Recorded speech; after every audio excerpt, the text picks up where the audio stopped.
नमस्कार, स्वदेश न्यूज देख रहे हैं आप। मैं हूं आपके साथ ऋषभ सोनी और लेकर आया हूं प्राइम टाइम शो स्वदेश एजेंडा। और स्वदेश एजेंडा में आज हम बात करेंगे ईडी की कार्रवाई की रुकावट की, जिसमें केंद्र और राज्य सरकार में टकराहट होने लगी है। ईडी की कार्रवाई को लेकर केंद्र और राज्य सरकार आमने सामने है। मामला चाहे पश्चिम बंगाल का हो या झारखंड का, दोनों ही जगह की सरकारों ने ईडी की कार्यशैली पर सवाल उठाए हैं। प्रवर्तन निदेशालय और पश्चिम बंगाल की मुख्यमंत्री ममता बनर्जी के बीच टकराव अब सुप्रीम कोर्ट तक पहुंच चुका है। उधर झारखंड के मुख्यमंत्री हेमंत सोरेन के तीखे बयान के बाद यह मामला और गर्मा गया। सवाल उठ रहा है कि क्या केंद्रीय एजेंसियों का राजनीतिक इस्तेमाल हो रहा है। सुप्रीम कोर्ट की टिप्पणी ने इस विवाद को और गंभीर बना दिया। आखिर क्यों सवालों के घेरे में है ईडी की कार्रवाई, और जो कुछ भी ममता बनर्जी और रांची पुलिस ने किया, क्या वो सही था? क्या है इस राज्य सरकार और ईडी के बीच टकराव का मामला? इसी पर करेंगे चर्चा, लेकिन उससे पहले देख लेते हैं एक रिपोर्ट।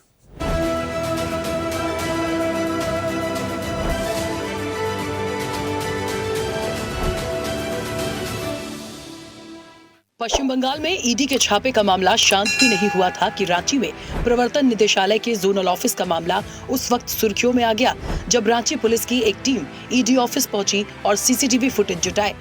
ये कार्रवाई पूर्व झारखंड सरकारी कर्मचारी द्वारा ईडी अधिकारियों पर मारपीट के गंभीर आरोप लगाए जाने के बाद की गई। पुलिस की माने तो सीसीटीवी फुटेज को जांच के अहम सबूत के तौर पर सुरक्षित किया गया है, लेकिन क्या ये तरीका सही था? इस घटनाक्रम ने केंद्रीय एजेंसी और राज्य पुलिस के बीच संभावित टकराव की आशंका को भी जन्म दिया है। फिलहाल ये मामला कानूनी और राजनीतिक दोनों स्तरों पर संवेदनशील माना जा रहा है। दरअसल पीने के पानी और स्वच्छता विभाग के एक पूर्व कर्मचारी ने 12 जनवरी को पुलिस में शिकायत दर्ज कराई थी। शिकायत में उसने आरोप लगाया कि कथित जल आपूर्ति घोटाले की पूछताछ के दौरान ईडी अधिकारियों ने उसके साथ मारपीट की। पीड़ित का दावा है कि पूछताछ के नाम पर उसे शारीरिक रूप से प्रताड़ित किया गया। इसी शिकायत के आधार पर रांची पुलिस ने कार्रवाई करते हुए ईडी कार्यालय की सीसीटीवी रिकॉर्डिंग खंगालनी शुरू की, जिसने मानवाधिकार और जांच एजेंसियों की कार्यप्रणाली पर सवाल खड़े कर दिए। ये पूरा मामला ऐसे समय सामने आया जब हाल ही में पश्चिम बंगाल में भी ईडी और राज्य पुलिस के बीच टकराव देखा गया था। वहां राजनीतिक कंसल्टेंसी फर्म आईपेक के दफ्तर और उसके प्रमुख प्रतीक जैन के आवास पर छापेमारी के दौरान जबरन घुसने और दस्तावेज चोरी के आरोप लगे थे।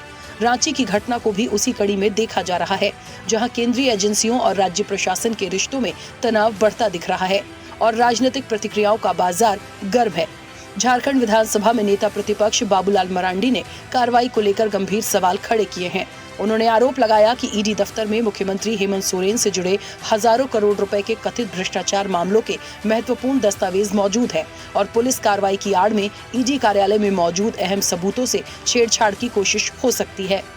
सुनियोजित तरीके से इस राज्य में घोटाला बाजों को बचाने के लिए सरकार और पुलिस महकमा किस प्रकार से काम कर रही है, इससे बड़ा और ताजा उदाहरण कुछ भी नहीं हो सकता है। और लगता है नियम कानून को ताक पर रख करके डीजीपी को आज तदासा मिश्रा को भी शायद इसीलिए नियुक्त किया गया है। यह मुख्यमंत्री को बतानी चाहिए कि इस नियम के तहत उनको बनाया है यही काम करने के लिए, ताकि अपराधियों को बचाया जा सके, झारखंड को लूटा जा सके। और इसलिए मैं हाईकोर्ट से मांग करता हूं कि भाई हाईकोर्ट को स्वतः संज्ञान लेना चाहिए इस प्रकार के मामला को। अगर इतना बड़ा बड़ा घोटाला हो, ईडी जांच करे और वहां झारखंड पुलिस अफसर वहां जाकर के इस प्रकार के घेराव करे, तो हाईकोर्ट को संज्ञान लेकर के मामलों को जांच करनी चाहिए। जो एसीबी तत्परता से गिरफ्तार करती, हमने उस समय भी ट्वीट किया था और हमने सरकार को पत्र भी हमने लिखा था। रात में टेम्पू से फाइल्ड हुआ गया, यानी उसको समाप्त करने के लिए, तभी तो चार्जशीट नहीं सबमिट हो रहा है। तो ऐसे मामलों की जांच सीबीआई से होनी चाहिए और हम हाईकोर्ट से भी कहेंगे हाईकोर्ट को स्वतः संज्ञान लेना चाहिए इस प्रकार के मामलों को। देखिए, ड्रिंकिंग वाटर सैनिटेशन में एक घोटाला हुआ था, ईडी इसकी जांच कर रही थी और ये संतोष कुमार जो कर्मचारी है वो 18 महीने जेल में थे। जेल के लौटने के बाद एक क्या प्लांटेड स्टोरी की, ईडी ने कोई संबंध भी नहीं किया। ये सोमवार को जाते हैं, ईडी ऑफिस पहुंचते हैं और वहां जाकर बोलते मैं आ गया, अरे भैया आपके पास संबंध ही नहीं है, अब क्यों आ गए? फिर उन्होंने अपना माथा फोड़ लिया और आरोप ईडी पे लगा दिया कि साहब उनको माथा फोड़ दिया। ये संवैधानिक संस्थाओं के खिलाफ ये साजिश, और ये मैं कह सकता हूं तो ये पूरी तरह एक प्लांटेड स्टोरी। अब रांची पुलिस पहले से तैयार बैठी थी कि तुम जाओ माथा फोड़ो, हम एफआईआर करेंगे, और आज रांची पुलिस घेर लेती है। देखिए, हेमंत सरकार ने फेडरल स्ट्रक्चर का गला घोटकर मारने की साजिश की। घेर लेते हैं ईडी दफ्तर को साहब। 6:30 बजे कौन आता है और कौन सा मामला? एक गबन का आरोपी संतोष कुमार जो 18 महीने जेल काट कर आया है, इसी राज्य सरकार ने उस पर केस किया था, वो वहां पर जाता है। उसके आरोप है कि हमारा सर मारकर फोड़ दिया गया। ईडी के अफसर कह रहे हैं कि उसने बोतल खुद उठाकर मारा था और लिखकर भी दिया कि कुछ नहीं, मैंने ये मेरी गलती से ये ऐसा हुआ है। उसके बाद उसने केस किया और झारखंड पुलिस की तत्परता देखिए, 24 घंटे के भीतर ये लोग पूरे ईडी दफ्तर को घेर लेते हैं, जबकि बीएनएस की धाराओं के तहत आपको नोटिस देना चाहिए था। 2 अफसरों पर उसने केस किया था। ईडी के द्वारा जो क्रिमिनल रिट दाखिल किया गया था, उस मामले पर आज सुनवाई करते हुए माननीय न्यायमूर्ति संजय कुमार द्विवेदी की अदालत ने रांची पुलिस के द्वारा जांच कार्रवाई को तत्काल प्रभाव से रोक दिया है। साथ ही उसमें याचिका में केंद्रीय गृह सचिव एवं प्राइवेट रेस्पोंडेंट संतोष कुमार को पार्टी ऐड करने का निर्देश दिया। तो आज साक्ष्य के मिलान के लिए रांची पुलिस मतलब नियम के तहत, जांच के नियम के तहत उस जगह पर पहुंची, सर्कमस्टांसेस का इवैल्यूएशन कर रही है, इन्वेस्टिगेट कर रही है। तो इसमें बाबूलाल जी का पेट में दर्द का है। तो एक तरह से तो पुलिस अपना काम सही तरीके से करने के लिए वहां गई है। अब चूंकि चोर के दाढ़ी में तिनका, आप क्या गड़बड़ी करते हो और वहां पुलिस क्यों घुस गई? अरे स्टेट की पुलिस है, आप ईडी हो, आप भी जांच करते हो, वो भी जांच करती है, तो आप घबराए हुए क्यों इतना हो? और आपको हाईकोर्ट कोर्ट जाने की क्या जरूरत पड़ गई?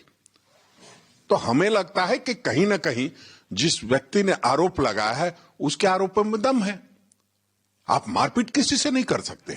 अब एक तरफ पश्चिम बंगाल का मामला सुप्रीम कोर्ट में है, जहां कोर्ट ने आदेश देते हुए कहा कि जांच एजेंसी के काम में पुलिस की दखल का मामला बेहद गंभीर है। कोर्ट ने ईडी के खिलाफ एफआईआर पर रोक लगा दी है। पश्चिम बंगाल की सीएम ममता बनर्जी ने आईपैक ऑफिस में रेड करने पर ईडी के खिलाफ रिपोर्ट दर्ज कराई थी। सुप्रीम कोर्ट ने मामले की सुनवाई करते हुए बंगाल सरकार से कहा कि एजेंसी के काम में दखल नहीं दे सकते हैं।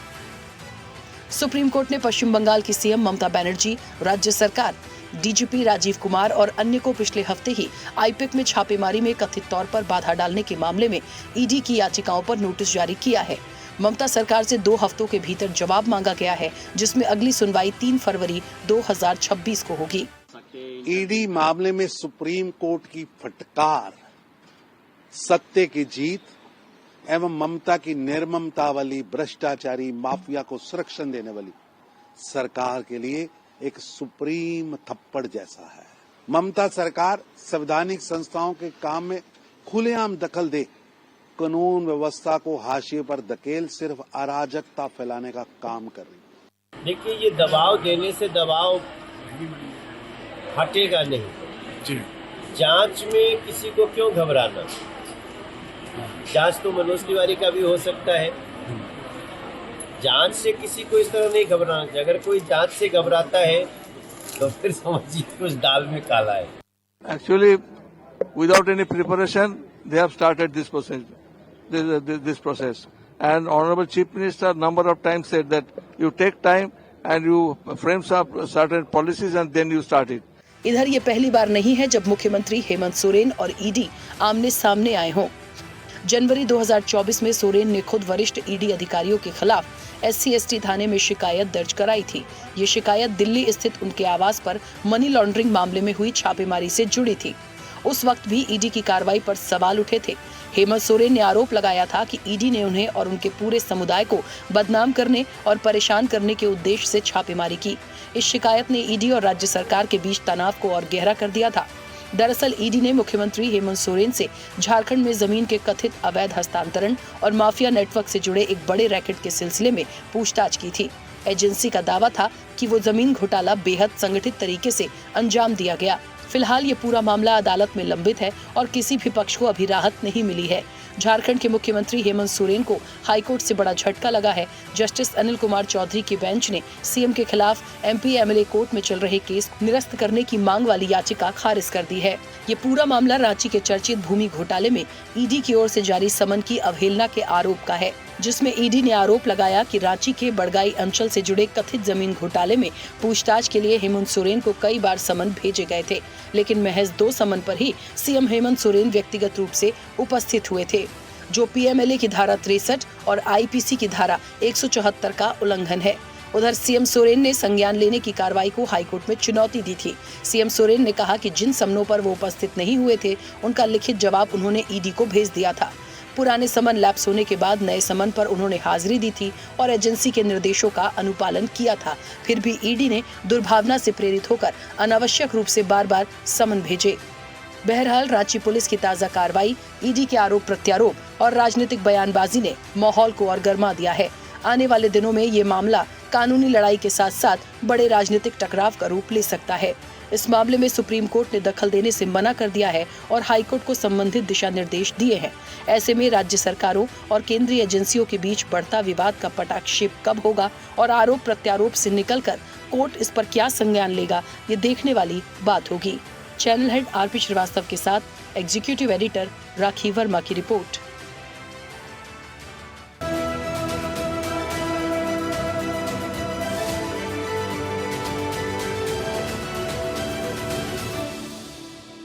सरकार में टकराहट की खबरें अब सुर्खियां बटोर रही हैं। कई सारे मामले सामने आ रहे हैं। अब पश्चिम बंगाल में जिस तरीके से आईपैक के दफ्तर में छापेमारी की गई थी, उसको लेकर टीएमसी नेताओं ने उग्र प्रदर्शन किया। अब ऐसा ही कुछ माजरा झारखंड में भी देखने को मिला, जहां पुलिस ने ईडी के अधिकारियों के खिलाफ ही एफआईआर दर्ज कर ली। अब इस पर सियासत हो रही है, सियासी बयानबाजियां भी खूब आ रही हैं। इस पर हम चर्चा करेंगे। कुछ मेहमान हमारे साथ जुड़ रहे हैं, जल्दी से परिचय करवा देते हैं। बीजेपी नेता संदीप वर्मा हमारे साथ हैं। संदीप जी, बहुत स्वागत आपका। कांग्रेस का पक्ष रखने के लिए नेता स्वामीनाथन जायसवाल हमारे साथ हैं। स्वामीनाथन जी, आपका भी बहुत बहुत स्वागत करता हूं। राजनीतिक विश्लेषक हैं डॉक्टर आर.के. शुक्ला जी। शुक्ला साहब, बहुत स्वागत आपका। एडवोकेट है सुप्रीम कोर्ट के नरेंद्र मिश्रा। नरेंद्र जी, आपका भी बहुत बहुत स्वागत। और इसी के साथ वरिष्ठ पत्रकार के तौर पर के.एस. शाइनी हमारे साथ जुड़ रही हैं। शाइनी जी, आपका भी बहुत बहुत स्वागत। और इस चर्चा की शुरुआत नरेंद्र जी सबसे पहले आपसे ही करेंगे। आपसे ही सबसे पहले कानूनी दांवपेच समझते हैं। पश्चिम बंगाल में क्या हुआ? आईपैक के दफ्तर में छापेमारी की गई, उनके जो सर्वे सर्वा थे प्रतीक जैन, उनके घर में छापेमारी की गई, कई सारे सबूत मिले, आरोप लगे। ममता बनर्जी ने वो सारे सबूत अपने अंडर में ले लिए और वहां से निकल गई, चली गई। ऐसा ही माजरा झारखंड में भी देखने को मिला, जहां पुलिस ने एफआईआर दर्ज कर ली ईडी के अधिकारियों के खिलाफ। और यह आरोप लगाया जा रहा है कि जो पूर्व कर्मचारी था, उसके साथ ईडी के ऑफिसर्स ने मारपीट की है दफ्तर में, और सीसीटीवी फुटेज भी पुलिस ने ले ली है। और ये कहा कि ये अहम दस्तावेज हो सकते हैं इस पूरी कार्रवाई को लेकर। सबसे पहले आपसे समझना चाहूंगा नरेंद्र जी कि क्या ये प्रोटोकॉल है? पुलिस ने जिस तरीके से ईडी के ऑफिसर्स के खिलाफ एफआईआर दर्ज की है, अब क्या होगा? नरेंद्र जी, सुन पा रहे हैं? नरेंद्र जी, आपका माइक म्यूट है शायद, प्लीज उसे अनम्यूट कीजिए। नरेंद्र जी, सुन पा रहे हैं? नरेंद्र जी, मेरी आवाज पहुंच पा रही है? लगता है कुछ संपर्क टूट गया है उनसे। अभी वापस से जुड़ेंगे और कुछ दांव पेच समझेंगे उनसे कि आगे क्या होगा। राजनीतिक विश्लेषक हमारे साथ जुड़ चुके हैं, उनका भी रुख कर लेते हैं। आर.के. साहब, पश्चिम बंगाल का मामला आपको पूरा पता है, झारखंड का मामला आपको पूरा पता है। इससे पहले भी ईडी पर कई सारे सवाल उठते रहे। विपक्ष के नेताओं द्वारा कहा जाता रहा है कि केंद्र सरकार और बीजेपी पार्टी ईडी का सहारा ले रही है, सरकारी एजेंसियों का दुरुपयोग कर रही है, जो बीजेपी में शामिल नहीं हो पाता है, जो बीजेपी के खिलाफ हो पाता है, और विपक्षी नेताओं के खिलाफ ईडी नाम का एक रामबाण है उनके पास, वो चला देते हैं। ये जो सिनेरियो बन रहा है, सीधा सीधा ईडी और सरकारी एजेंसियों पर सवाल खड़े कर रहा है। क्या मायने हैं इसके? संदीप जी, मेरी आवाज आ रही है? नरेंद्र जी, आऊंगा वापस से आपके पास। बहुत इंपॉर्टेंट सवाल था, लेकिन आप जुड़ नहीं पाए। मैं आऊंगा वापस से। पहले शुक्ला साहब का वर्जन ले लेते हैं। शुक्ला साहब, मैं इस पूरे घटनाक्रम को राजनीतिक दलों की चिंदी चोरी मानता हूं, और जिसका नतीजा ये है कि हमारे संविधान की आत्मा कहीं न कहीं चोटिल हो रही है या संविधान पर वार किया जा रहा है। राजनीतिक पार्टियां कोई भी हो, केंद्र की हो, प्रदेश की हो, विपक्ष की हो, वो अपनी जगह है। अगर कोई भी पार्टी, कोई भी व्यक्ति संवैधानिक संस्थाओं पर प्रश्न उठाता है या संवैधानिक संस्थाओं को कार्य करने से रोकता है या फोर्सली, स्पेशली मुख्यमंत्री स्तर का, अगर कोई मुख्यमंत्री किसी भी संवैधानिक जो संस्थाएं हैं ईडी के अफसरों को काम करने से रोकते हैं और फोर्सली जाके फाइल चुरा के लाते हैं, सीएम ममता बनर्जी तो दोषी हैं। मुझे लगता है कि इसमें पश्चिम बंगाल के राज्यपाल क्या कर रहे हैं। अगर राज्यपाल नहीं कर रहे हैं तो केंद्रीय गृह मंत्री को एक्शन लेना चाहिए। सरकार क्या कर रही है? राज्यपाल को भी एक्शन लेना चाहिए, इसमें संज्ञान लेना चाहिए। क्या देश में अराजकता फैलने के बाद कोई पार्टी सरकार में आती है तो उसके लिए पार्टी महत्वपूर्ण देश नहीं? अगर मुख्यमंत्री स्तर का कोई भी व्यक्ति किसी भी पार्टी का हो फाइल चोरी करके भाग रहा है ना, चाहे वो वेस्ट बंगाल की पुलिस हो, चाहे ईडी हो, सीबीआई हो, किसी प्रदेश की पुलिस हो, कम से कम पुलिस विभाग को अपना कार्य करना देना चाहिए। अगर कोई भी ऑफिसर राजनीतिक दबाव में काम कर रहा है तो कोर्ट है, कोर्ट में जाओ, आप जनता की अदालत में जाओ, 3 महीने बाद फिर से चुनाव है। अगर आप सही थे तो आपको ठीक है भैया, ईडी आई है, वो जो ले जाना चाहती है ले जाओ। क्या ऐसा नहीं माना जाना चाहिए कि उन राजनीतिक पार्टियों के आपसों में क्या पड़ा है? आप देश का खा रहे हो, देश को लूट रहे हो, देश के माध्यम से आपके राजनीतिक दल चल रहे हैं, और जब देश की संवैधानिक संस्थाएं उस पर इंक्वायरी करने जाती हैं तो क्या आपको ये अधिकार दिया गया है कि आप फाइलें चोरी करके भागो? शायद नहीं। कोई भी हो, आज वेस्ट बंगाल में हो रहा है, कल एमपी में होगा, फिर झारखंड में होगा, बिहार में होगा, पंजाब में होगा। शायद ऐसा नहीं होना चाहिए।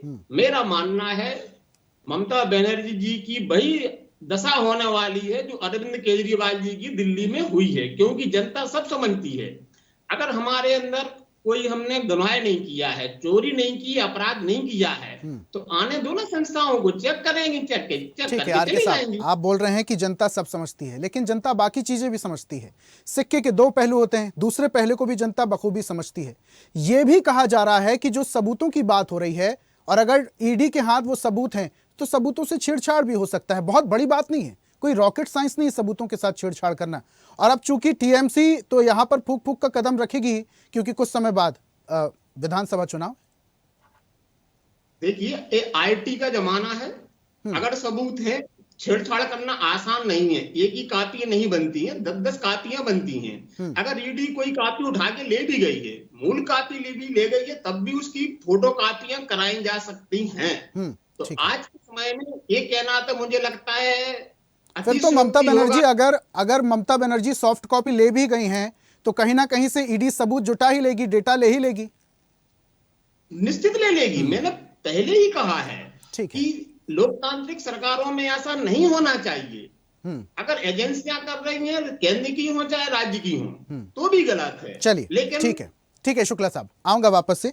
नरेंद्र जी का मैं रुक कर लेता हूं। नरेंद्र जी, सवाल आप नहीं सुन पाए थे, लेकिन फिलहाल शुक्ला जी को आप सुन रहे थे। वो तो पूरी तरीके से डिनाई कर रहे हैं, जिस तरीके से ईडी पर सवाल उठ रहे हैं उसको वो पूरी तरीके से खारिज कर रहे हैं कि सरकारी एजेंसियों को इस तरीके से अपमानित नहीं करना चाहिए।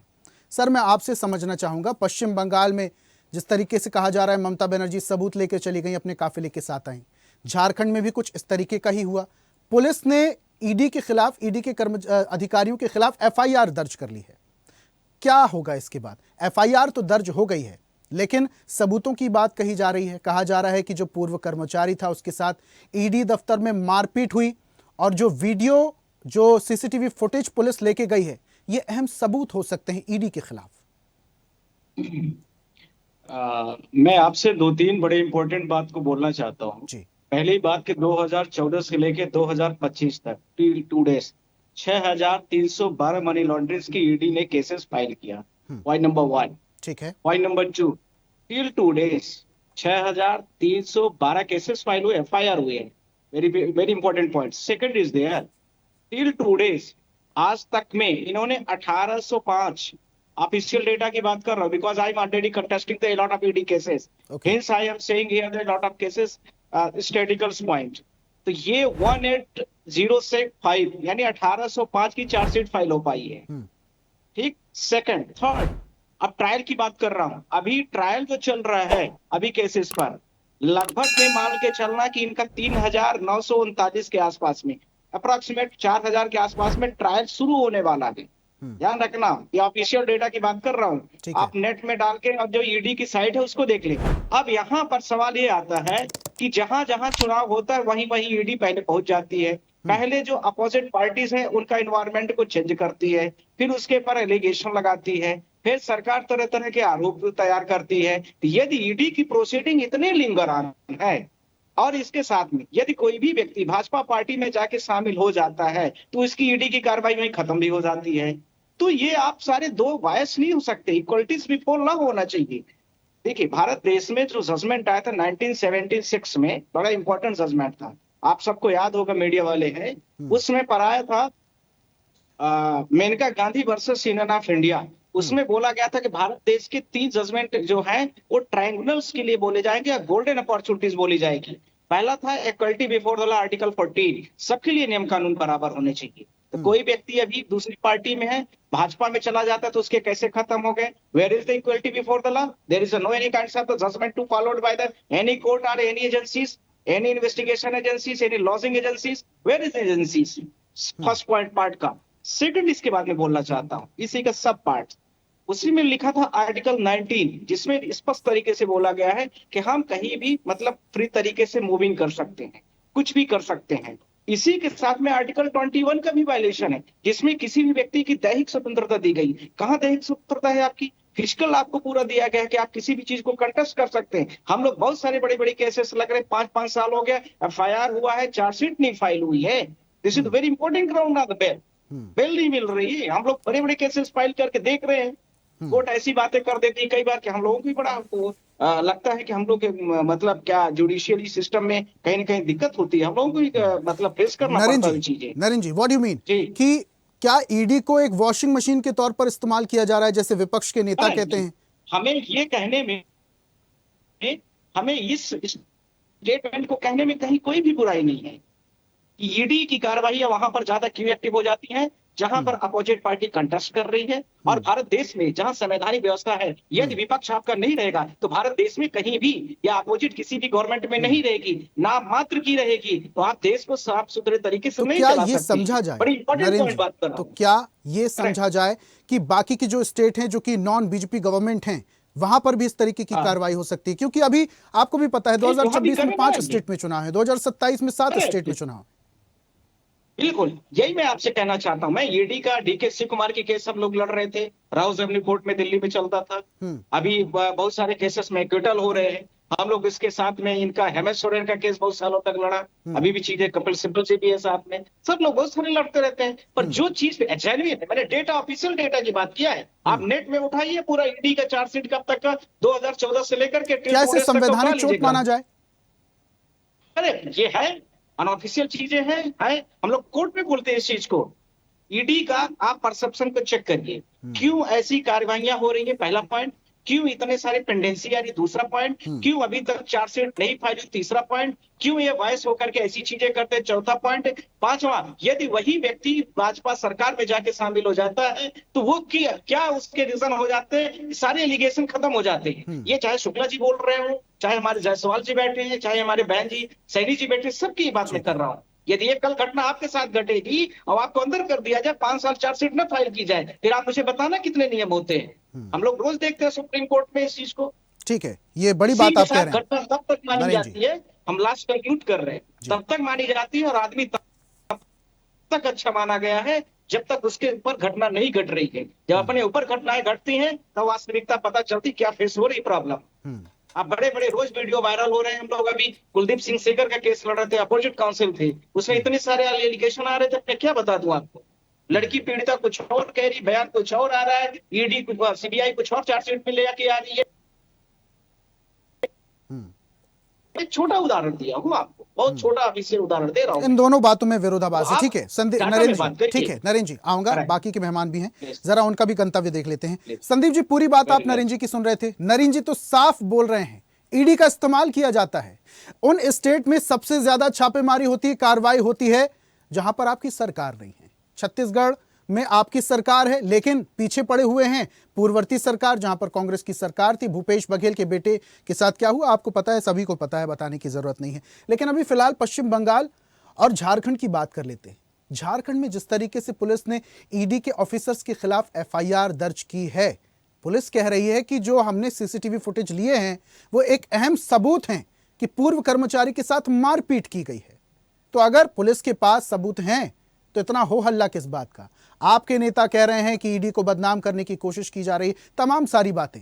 अगर पुलिस अपना काम कर रही है तो ईडी भी अपना काम कर रही है, दोनों अगर संस्थानें अपना काम कर रही हैं।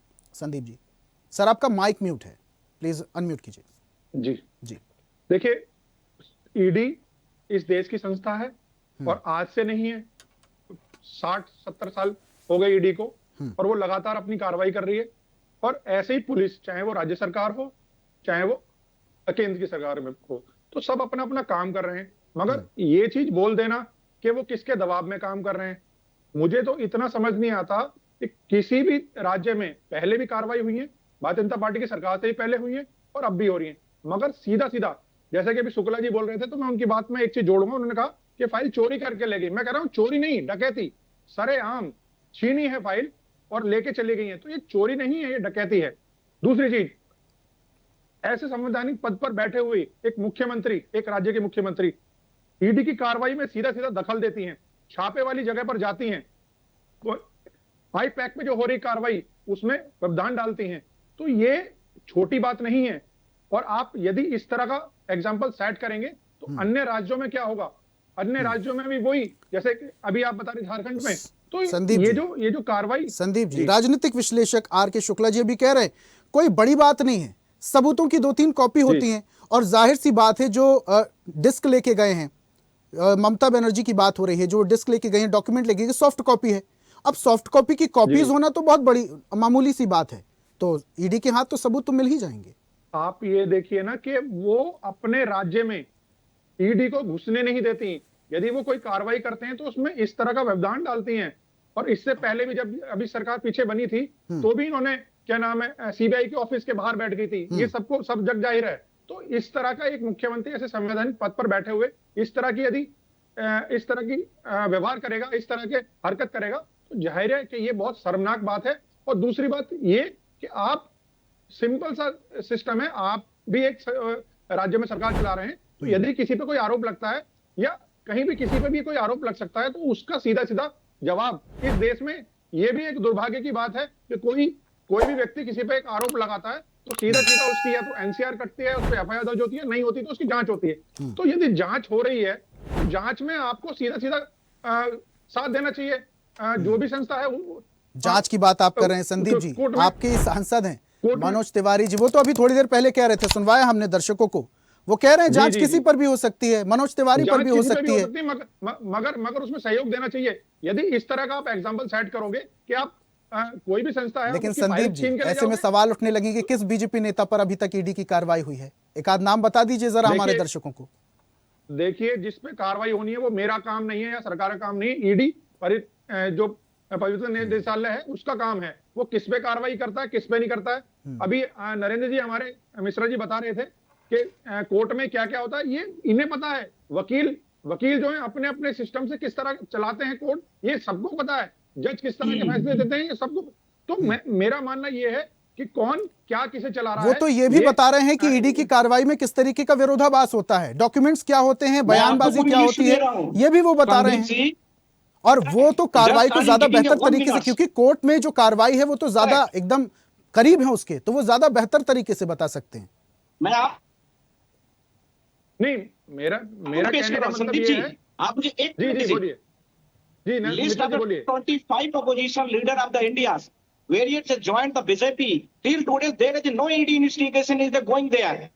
ED CBI का किसी का कुछ नहीं चल रहा है, ये बीजेपी ज्वाइन कर लिया।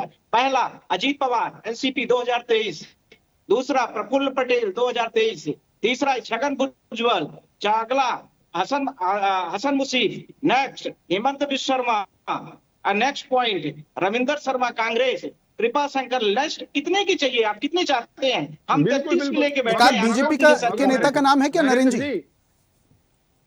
हाँ, एक आध बीजेपी के नेता का नाम भी है क्या इस लिस्ट में? नहीं होगा, ठीक है, मैं आपकी ठीक है, ठीक है, ठीक है। संदीप जी का मैं रुक कर लेता हूँ। बीजेपी का कोई नहीं है। ठीक है, ठीक है, वही मैं सवाल जानना चाह रहा हूँ संदीप जी सारे से। लीडर पोजीशन में संदीप जाके जी, बीजेपी ज्वाइन कर लिए, मैटर सब फिनिश हो गए। ठीक है, संदीप जी। जी जी, तो मैं ममता जी पे आता हूं कि उनकी पुलिस या उनके जो आरोप लगाए जा रहे हैं डीजीपी पे, उनकी पुलिस पे, कि पुलिस या झारखंड की पुलिस ऐसी संस्था के साथ मारपीट करेगी, तो ये बड़ा दुर्भाग्यपूर्ण है। और ममता सरकार इतनी बौखलाई हुई है कि, और मैं तो कह रहा हूं कि यदि वो फाइल उन्होंने ले भी ली, मारपीट तो झारखंड में हुई है संदीप जी। मारपीट जो पूर्व कर्मचारी है उसका ये कहना उसके साथ मारपीट की गई है। और आपके सांसद हैं, भाजपा के सांसद, सुनिए संदीप जी, भाजपा के सांसद ये कह रहे हैं कि वो व्यक्ति स्वतः जाता है ईडी के ऑफिस में और उसके बाद बोलता है मैं आ गया, और उसके बाद वहां पर जो बोतल रखी थी कांच की उसने अपना खुद का सिर फोड़ लिया और उसके बाद वो बाहर आ गया। अगर ये सब कुछ कृत्य हुआ है तो वो सीसीटीवी फुटेज में दर्ज होगा जो पुलिस के पास है, अहम सबूत हैं, सांच को आंच क्या। जी बिल्कुल, और मेरा मानना है, चाहे पुलिस हो चाहे ईडी हो, उन्हें सीधा कोई भी कार्रवाई करती है तो उसके सबूत उसे देने पड़ते हैं, चाहे पुलिस हो चाहे ईडी हो। यदि ईडी भी कार्रवाई कर रही है किसी संस्था पे तो उसके सबूत इकट्ठे करेगी, सबूत इकट्ठे करने के बाद कोर्ट में सर एक मिनट रुक जाइए, मैंने बीच में नहीं बोला, आपने बार-बार बीच में मत Narendra ji please, I request you. Narendra ji आऊंगा मैं आपके पास। जी संदीप जी, मैं ये कह रहा हूं नरेंद्र जी, मैं भी आपसे ये कहना चाहता हूं कि यदि कोई इस तरह की कार्रवाई हुई है और ईडी ने छापेमारी की है तो छापेमारी करने के बाद सबूत तो कोर्ट में जाएगा ना। ईडी ऐसी जनता तो है नहीं कि ईडी उस पर फैसला सुना देगी, फैसला तो कोर्ट सुनाएगी ना। तो आप क्यों ऐसी चीजों पर टकरा रहे हैं, ऐसी चीजों से क्यों लड़ रहे हैं? आप सीधा उसे खुली छूट दीजिए, आप कहिए कि हम सहयोग करते हैं आपके, आप जो फाइल लेके जानी है फाइल लेके जाइए, जो डाटा लेके जाना है डाटा लेके जाइए, और उसके बाद कोर्ट में उसका मैटर चलेगा, कोर्ट उसे जज करेगा, जज फैसला सुनाएंगे कि इन्होंने गलत किया है या सही किया है। तो अब इसमें आप ऐसा टकराव करना बीच में, जैसा कि झारखंड में हुआ, मतलब मारपीट करना, ये करना वो करना, ये तो दुर्भाग्यपूर्ण घटना है। इस तरह की घटना चलिए, दुर्भाग्यपूर्ण घटना, ठीक है। नरेंद्र जी जल्दी से अपनी बात रखिएगा, उसके बाद मैं जयसवाल साहब का रुक करूंगा। 20 सेकंड प्लीज सर। कंक्लूड कर रहा हूं, this is the very important point to hear से। ये 2014 से लेकर के आप तक मैटर चल रहे हैं और chargesheet is not filed by the prosecution. Which is the responsible person of the department? कौन उसके लिए जिम्मेदार है? यदि वो व्यक्ति कस्टडी में है और उसके साथ में उसके सारे पूरा कैरियर को डिफेम किया जा रहा है, who is the responsible for this that? यदि संदीप जी कह रहे हैं, मैं आपकी बात को मान लिया कि ममता जी ने किया, ये कहीं न कहीं पर उनको सहयोग करना चाहिए, इस बात से मैंने नहीं डिनाई किया। पर जो अभी वर्तमान में ईडी का मंशा है, जो उसका विचार है, जो ईडी जिस प्रकार से कार्रवाइयां कर रही है, हम लोग तो कंटेस्ट कर रहे हैं मैटर को। इस तरह से कि पूरा का पूरा एविडेंस ही गायब कर देते हैं। अरे संदीप जी, मीडिया में बोलना अलग होता है, प्रैक्टिकल लाइफ बड़ी अलग होती है। हम लोग एक एक चीज की छानबीन करके एक चीज की छानबीन करके लोग डिस्कस करते हैं और उसके बाद देखते हैं कि कोई कुछ है ही नहीं है। पूरा का पूरा मामला ये रफा दफा, कोर्ट हर बार कहती है कि आप लोग बिना ट्रायल किए, बिना चार्जशीट को प्रॉपर चेक किए कैसे फाइल कर देते हैं। 1000 बार कोर्ट का इतनी डांट पड़ती है, उसके बाद भी ईडी करती है कार्रवाई। There is nothing happening there. Who is the responsible? ED officer is responsible there. Narendra ji बार-बार सवाल कर रहे हैं, who is the responsible? ठीक है नरेंद्र जी, आऊंगा वापस से आपके पास। नरेंद्र जी ठीक है, शांत हो जाए। जयसवाल जी से भी बातचीत करते हैं, स्वामीनाथ जी भी हमारे साथ जुड़े हैं। संदीप जी, हम लोग डेली केस को संदीप जी, नरेंद्र जी, हम लोग डेली और भी मेहमान हैं। अभी संदीप जी की जो बात कर रहे हैं, अभी इनके पार्टी के 2-4 करते और ले जाए 10 साल का बैठा दे, फिर आप देखना कल से मीडिया में पूरा ट्रायल शुरू हो जाए सोशल मीडिया के। मैं क्या बात बता दूं आपको, पर विपक्ष वाले पर नहीं चलेगा। विपक्ष वाले को कैसे डिफेंड करना है, विपक्ष को कैसे खत्म करना है, ये एक सुनियोजित तरीके से ईडी सीबीआई के माध्यम से उपयोग किया जा रहा है। पूरी प्लानिंग प्लॉटिंग की जाती है, ऐसा कह रहे हैं नरेंद्र जी। ठीक है, आऊंगा वापस से आपके पास। स्वामीनाथ जी का संदीप जी सवाल मेरे पास बहुत सारे हैं, वक्त धीरे धीरे निकल रहा है। मैंने इस चीज को कहा है आपसे, अभी मीडिया भी बोला है उनको सपोर्ट करना चाहिए, मैंने बोला है। ठीक है, पर जयसवाल जी से भी पूछ लेते हैं, ईडी को भी सपोर्ट करना चाहिए। यदि आपके ऊपर एफआईआर की गई है, प्रोसिक्यूशन का ट्रायल पेंडिंग है, 10 साल तक उसका कैरियर बर्बाद किया जा रहा है, जयसवाल जी सरकार ऐसे नियम लेके आ रही है कि 2 साल बाद बस नरेंद्र जी, जयसवाल जी से भी और भी शाइनी जी भी बैठी हुई हैं, उनका भी रुख करना है मुझे जल्दी से। जयसवाल जी पूरी बात आप सुन रहे हैं। संदीप जी कह रहे हैं कि सांच को आंच के, अगर सबूत से छेड़छाड़ की जा रही है, अगर सबूत पहुंच भी गए हैं, ईडी काम कर रही है। पश्चिम बंगाल में, झारखंड में जिस तरीका सिनेरियो चल रहा है और पूरे देश में ईडी जिस तरीके से सुर्खियों में बनी हुई है, क्या कहेंगे जायसवाल साहब? देखिए संदीप जी, ईडी का इस्तेमाल किस तरह से पूरा नरेंद्र भाई मिश्रा जी हमारे एडवोकेट ने बता दिया। साच को आज कैसा, ये लोग जब राफेल का मामला चल रहा था, सीबीआई डायरेक्टर आलोक कुमार वर्मा थे, किस तरह से रातों रात फाइल हटाने के लिए दिल्ली पुलिस सीबीआई के दफ्तर में जाके घुस गया और सारा फाइल गायब किया। तब अपने पर आता है, जब कोई अधिकारी ईमानदारी दिखाता है तो उसको किस तरह से हटाया गया उस पद से, ये जग जाहिर है, पूरा देश देखा है। आज इनके पर हेमंत को दिख रहा है और ममता बनर्जी को दिख रहा है कि वो पुलिस का हस्तक्षेप करा रही है, और आप कराते हो तो सही, खाता ना बही, आप जो कहो वही सही है। जिस तरह से आज एक पक्ष पे कार्रवाई, हमारे समय में मनमोहन सरकार में हमारे साथ विपक्ष के, हमारे साथ जितने लोग, तो हम अपने लोगों को जेल भेजने का काम किए, उनको क्लियरेंस इनके सरकार में मिला, और 45 हमारे बड़े नेता गए जिन पे अपराध कायम था। 20,000 लाख करोड़ का भ्रष्टाचार हेमंत बिश्व शर्मा किया था, उसको क्लीन चिट मिला। अजीत पवार को कहते थे सब चक्की फिशिंग एंड किसिंग, 70,000 करोड़ का भ्रष्टाचारी है। बड़े बड़े भ्रष्टाचारी जो ईडी के केस चल रहे थे, वो जाते हैं तो वॉशिंग मशीन में धुल जाते हैं। जायसवाल साहब, झारखंड में जो हुआ, जब सरकार चुनाव आता है, संदीप जी, जब चुनाव आता है तभी इनको ईडी को याद आता है, तभी उस मुख्यमंत्री को परेशान किया जाता है कि चुनाव को किस तरह से कब्जे में किया जाए, या चुनाव में, यानी आप हाथ पे हाथ डाल के ताली और ताली पीट। झारखंड में कहाँ चुनाव है अभी? 3 महीना बाद बंगाल में चुनाव है ना, पश्चिम बंगाल में है ना साहब, झारखंड में कहाँ? मुझे ये बताइए जायसवाल साहब, सुनिए मेरी बात सुनिए, ये बताइए मुझे आपसे ये समझना है। देखिए, जो व्यक्ति कर्मचारी था, पूर्व कर्मचारी, वो कह रहा है उसके साथ मारपीट की गई है। पुलिस ने सीसीटीवी फुटेज अपने अंडर में ले लिए हैं, कहा है कि इस पूरे मामले को लेकर ये जो सीसीटीवी फुटेज हैं ये अहम सबूत हैं, उसके साथ मारपीट की गई है। जब मारपीट किया गया होगा तो सबूत है, तो साच को आज क्या हो दिखाएगा पुलिस, उसमें क्या बात है? वही तो मैं कह रहा हूँ, अब यहाँ पर विरोधाभास है जायसवाल साहब। सुनिए, ईडी जिस तरह से कार्रवाई कर रही है, आप भी जान रहे हैं संदीप जी, और भारतीय जनता पार्टी का तांडव, चुनाव आयोग, ईडी, सीबीआई, इनकम टैक्स का किस तरह से इस्तेमाल करके सिर्फ विपक्ष को दबाव डाल दिए। ये बताइए, पूरे लंबे लिस्ट भ्रष्टाचार का लेके अमित शाह और मोदी जी बड़े बड़े भाषणों में बोलते थे कि इनको चक्की पिसिंग एंड पिसिंग, इनको, वो लोग कैसे पवित्र हो जाते हैं? कौन सा ऐसा गंगा जल है, कौन सा वॉशिंग पाउडर इनके पास पड़ा है जो इन्हीं के पास जाते? अब अजीत पवार का पूरा पैसा वापस इनकम टैक्स से हो गया, सब चीज हो गया, उसको डिप्टी सीएम बना देते हैं, किसी को सीएम बना देते हैं, अशोक चौहान को आदर्श घोटाला, नवीन जिंदल को कोल घोटाला, ये सारे घोटालेबाज का लंबा लिस्ट कांग्रेस में थे, और बीजेपी में जाते उनका दमाग बन जाते हैं। लेकिन अभी जिन स्टेट की हम बात कर रहे हैं उसको लेकर, वहां की सरकारों को लेकर कोर्ट से फटकार भी तो लगी है। सुप्रीम कोर्ट का वक्तव्य आपने सुना होगा, क्या कहा है? जवाब मांगा है, 3 फरवरी को फिर से सुनवाई होने वाली है।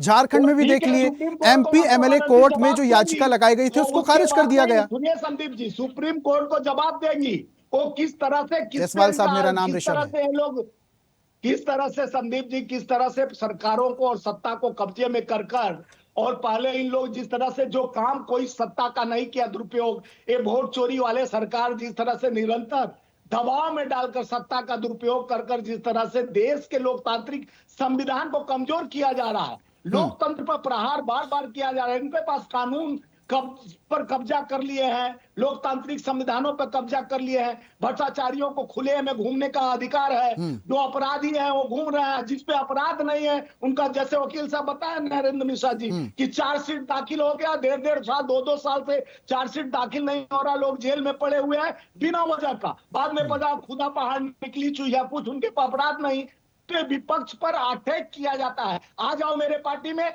आपको क्लीन कर देंगे। जब तक उनके पार्टी में नहीं आते हैं तब तक प्रेशर बना के रखा जाता है। इस सरकार अपने सत्ते का दुरुपयोग कर रही है 14 के बाद से। ये अमेरिका को जवाब नहीं देती है, चीन से गठबंधन करता है, तो हम लोग को चूतिया बनाकर के हिंदुस्तान के लोग। शब्दों का इस्तेमाल सही से, स्वामीनाथ जी प्लीज आपसे निवेदन है, शब्दों का इस्तेमाल सही तरीके से, इस तरीके के शब्द यहाँ पर नहीं प्लीज। मैं गलती मानता हूँ, इसके 150 करोड़ जनता को जिस तरह से मूर्ख बनाया जा रहा है। टीवी पर बैठे हुए हैं, आप शब्दों का चयन करना चाहिए। और दूसरी चीज मैं ये बता दूं, दूसरी चीज मैं बता दूं, सुनिए जायसवाल जी, सुनिए मेरी बात।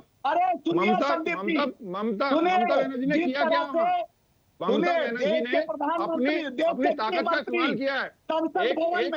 एक संस्था के लोगों को उनकी कार्रवाई करने से रोका है, उसमें दखल दिया है। क्यों ताला लग जाता है? ममता बनर्जी विदेशी घुसा रहे थे तो आप ताली क्यों बजा रहे थे? आपके अंदर होम मिनिस्ट्री है, बीएसएफ है, बॉर्डर सिक्योरिटी फोर्स है, वैसे विदेशी घुस जा रहे हैं, वोट काट रहे हैं, 4 करोड़। चलिए ठीक है, ठीक है, शाइनी जी को भी चर्चा में शामिल कर लेते हैं। बहुत वक्त से इंतजार करें। नरेंद्र जी, आऊंगा मैं आपके पास।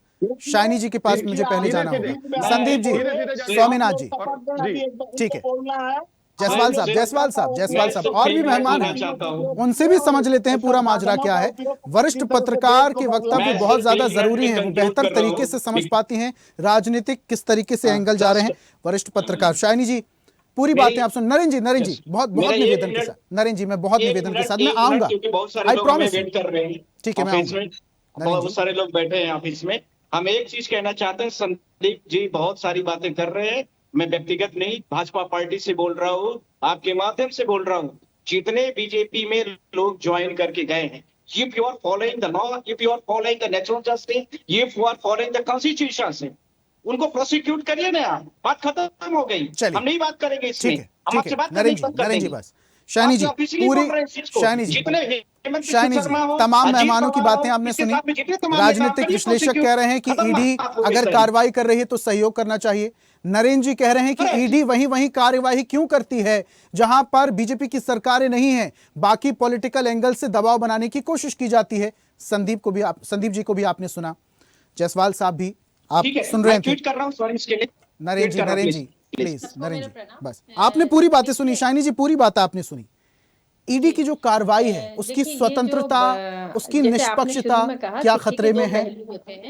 सिक्के के दो पहलू हैं। तो अब ये ठीक है, ये बिल्कुल गलत बात है कि ईडी के दफ्तर में ममता बनर्जी जिस तरह से गई और वहां से फाइलें उठाई और चीजें लेके निकली, गलत है।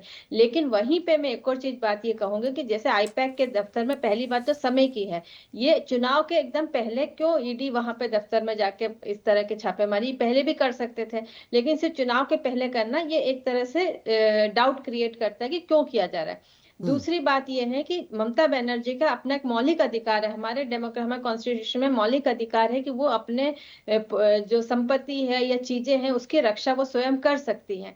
तो जब वो कह रही हैं कि उनके जो वहां पे वोटर लिस्ट है और कई जानकारियां उसके अंदर है, तो वो चीज अगर सीज कर दे तो आप सोचिए पॉलिटिकली अगर आप देखेंगे तो वहां पे वो जानकारी अगर बीजेपी के पास पहुंच जाती है तो वो पार्टी के लिए बहुत ज्यादा नुकसान हो सकता है। तो ये ईडी के थ्रू पॉलिटिकली अटैक था। जी देखिए, समय के साथ अगर आप इस समय के साथ अगर जोड़ के देखें तो कहीं ना कहीं मैंने जैसे शुरू में भी कहा सिक्के के दो पहलू, तो ये भी एक चीज रिफ्लेक्ट करता है कि ये समय, क्या ऐसा है समय क्यों ईडी की तरफ से पॉलिटिकल अटैक था, ये ऐसा माने से? ये ऐसा मान सकते हैं। ये देखिए, कोई भी चीज में हम स्पष्ट रूप से नहीं जा सकते, लेकिन बात यह है कि जो समय अगर चुनाव के एकदम पहले इस तरह की कार्रवाई होती है तो कहीं ना कहीं डाउट क्रिएट होता है। और अगर आप देखेंगे कि वो जो ममता बनर्जी ने जैसे कहा कि हमारे रिकॉर्ड्स हैं, उसमें पूरे पॉलिटिकल डाटा है उनके पास, वो किस चुनाव में किसके साथ क्या कार्रवाई करना, या हो सकता है पार्टी के कोई वर्कर्स हो, पार्टी के जो टिकट जिनको देना है उनके बारे में जानकारी हो, तो इस तरह की अगर जानकारी लीक हो जाता है तो वो पार्टी के लिए बहुत ज्यादा नुकसानदेह हो सकता है और डेमोक्रेसी में ऑपोजिशन को खत्म लेकिन शाइनी जी आप समय का जिक्र कर रही हैं कि अभी कुछ महीने बाद पश्चिम बंगाल में चुनाव है और इसलिए ईडी की तरफ से ये कार्रवाई। झारखंड में तो चुनाव नहीं है। हाँ, नहीं, मैं तो ममता जी की मतलब जो एक्शन था उस पर बात कर रही हूँ कि ममता जी जिस तरह से वहां पे गई तो वो गलत है, और वहां पे जाकर फाइलें लेके जाना और ईडी के कार्रवाई में दखल अंदाजी करना बिल्कुल सही नहीं है। पर वहीं पे मैं ये बोल रही हूँ कॉन्स्टिट्यूशन के थ्रू भी जो एक अधिकार मिला हुआ है ममता, मतलब कोई किसी भी व्यक्ति को, हर व्यक्ति को यह है कि वो अपनी संपत्ति अपनी चीजों का सुरक्षा कर सकते हैं। और अगर उन्हें लगता है कि मेरी जो पर्सनल चीजें हैं वो कहीं ना कहीं लीक हो जाएगा तो उसका सुरक्षा करना भी उसके अधिकार में आता है। तो मैं तो उस चीज पे बात कर रही हूँ। ये आपकी बात बिल्कुल सही है शाइनी जी, आपकी बात शाइनी जी बिल्कुल सही है। लेकिन ये जो कार्रवाइयां हो रही हैं, संदीप जी आऊंगा मैं आपके पास, पहले पूरी बात हो जाने दीजिए शाइनी जी से। मैं शाइनी की बात का जवाब देना चाहता हूँ। कोई ऐसा संवैधानिक पद हो जिसपे आप जाके एक सड़क पे खड़े होके किसी भी संस्था के पेपर छीनते हैं उनसे, ठीक है, वो सरासर गलत है। आप यदि इसका समर्थन करते हैं तो मैं आपको भी गलत ठहराता हूं। इसके लिए कोई भी मुख्यमंत्री किसी भी जांच में इस तरह का हस्तक्षेप नहीं कर सकता, इस तरह की बाधा नहीं डाल सकता किसी भी कानून के हिसाब से। मैं फिर यही दोहरा रहा हूं कि यदि आप लड़ सकते हो तो कोर्ट आपके लिए है, हाई कोर्ट है, सुप्रीम कोर्ट है इस देश में, और अन्य संस्थाएं। इस तरह की यदि आप फिर संदीप जी, ईडी और ईओडब्ल्यू की तरफ से कभी कोई कार्रवाई होती है आप लोग यही बोल देते हैं कोर्ट चले जाइए। अब क्या ईडी सीबीआई से बचने के लिए हर बार राजनीतिक पार्टियों को कोर्ट जाना होगा? क्या वो इन्हीं सब चीजों में उलझे रहे और आप लोग चुनावी फायदा लेते रहेंगे? अब बाकी के जो विपक्षी दल हैं वो लोग कोर्ट के चक्कर काटते रहेंगे और आप लोग राजनीतिक रोटियां सेकते रहेंगे। क्या बात करते हैं संदीप जी? सोनी जी, मैं आपको ये बताना चाहता हूं कि ममता बनर्जी का जो व्यवहार है ये सबने देखा है। पहले भी सीबीआई के दफ्तर में बाहर बैठ गई थी लोगों का व्यवहार वो देखता है, वो इस तरह की हरकत करती है जो शर्मसार करती है उस प्रदेश को। और उसके बावजूद भी तो सरकार बना लेती है इतने समय से। संदीप जी, आपकी पार्टी ने क्या एड़ी चोटी का जोर नहीं लगाया था? संदीप जी, इससे पहले वाले चुनाव में आपकी पार्टी ने एड़ी चोटी का जोर नहीं लगाया था, फिर भी सरकार उनकी बन रही ना। जनता का समर्थन ममता बनर्जी को है, टीएमसी को है। ठीक है शाइनी जी, अगर लीक हो जाए तो किस तरह से आपके नुकसान हो सकता है? ठीक है शाइनी जी, उसमें टीएमसी का डाटा है। शाइनी जी मेरा सवाल आपसे, वो एक शाइनी जी, एक संस्था पे ईओडब्ल्यू, सीबीआई, ईडी छापेमारी करती है, सबूत जुटाती है, क्या आपको यह नहीं लगता कि धुआं वहीं से उठता है जहां आग होती है? कुछ तो सबूत हासिल होते होंगे। क्या सरकारी एजेंसियों को बिल्कुल ही हलवा समझ लिया गया है कि बिल्कुल इशारे पे काम कर रही हैं? ईडी, सीबीआई सरकारी एजेंसियां पूरे पुख्ता सबूत के साथ कहीं छापेमारी करती हैं? नहीं, आप बिल्कुल सबूत के साथ ही करती हो। सबूत पेश होता है और कोर्ट में उसके अगर संज्ञान लेते हो उसके बाद भी सजा पर, जैसे नरेंद्र जी ने बोला, इतना समय लग जाता है। Justice delayed is justice denied, और हमारे यहाँ सालों तक ये चीजें चलती है। उसके बाद आपको पता चलता है कि जो व्यक्ति के इसमें कुछ निकले, चार्जशीट में कुछ निकलता ही नहीं है, ईडी के पास कोई प्रूफ नहीं मिलता है, तो जो व्यक्ति जिसके भी केस करते हैं उनकी पॉलिटिकल करियर खराब हो जाता है, पॉलिटिकल करियर खत्म हो जाता है। और एक पॉलिटिकल पार्टी के लिए भारतीय जनता पार्टी की सरकार में, मोदी जी की सरकार में ऐसा हुआ है कि सरकार में टाइम लग रहा है। ये तो हमारी न्याय व्यवस्था ऐसी है। पॉलिटिकल करियर शाइनी जी, जहां पर ईडी छापेमारी होती है वहां पर तो और सुर्खियां हो जाती है। छत्तीसगढ़ में क्या हुआ आपको पता है?